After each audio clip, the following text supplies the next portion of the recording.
tell me what fine means. I mean, it's lost its oomph. Maybe it meant something 200 years ago, but it's beige. Who's fine? So it's just for comic relief this week, just up until Friday. There's other ways of finding out how somebody is, especially if they don't look right, Mm. and you know them. So you could say, here's what's going on for me, be a little honest. I'll tell you if you tell me. What I do, because I run something called Frazzle Cafes, which is about 80 people come on and they speak from the heart. It's a talk-in, a little like AA, but not. It's for people just a little bit stressed. And I always say, tell me the weather condition that's going on in your mind. And they know exactly what I mean. Oh, that's an It's interesting turbulent. one. Tell me It's a the good weather one, isn't condition. it? So what's the weather condition like in your mind? It's pretty, it's pretty awful. I have COVID. Oh, So no. I'm being honest. Yeah, look at me with COVID. You look I feel amazing with COVID. terrible, but this is makeup.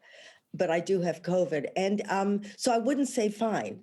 But I think if somebody's honest with you, then you're honest right back. And that breaks the ice. Because one thing is when you do ask people, look them in the eye and then stick around for the answer. Because people really like to feel like you care. Or you say, here's what's going on for me.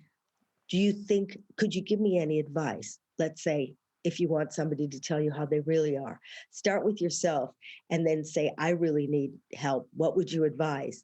Well, people love that kind of respect. So that's another way of starting.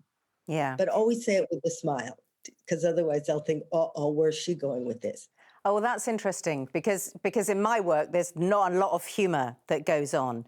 But of course, when you're engaging with people, humour has been a really good way of getting people to open up, isn't it? How can we use that in ordinary life to get people to Well, talk? let's say when I'm talking to my people, I'm not funny because I'm not playing the therapist.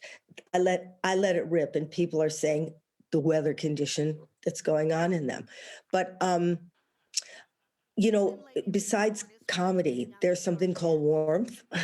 I know that's a gooey word. That's like the F word. But if you give them heat, which everybody can do, we all have compassion stored up somewhere, then people feel it like they do comedy. Because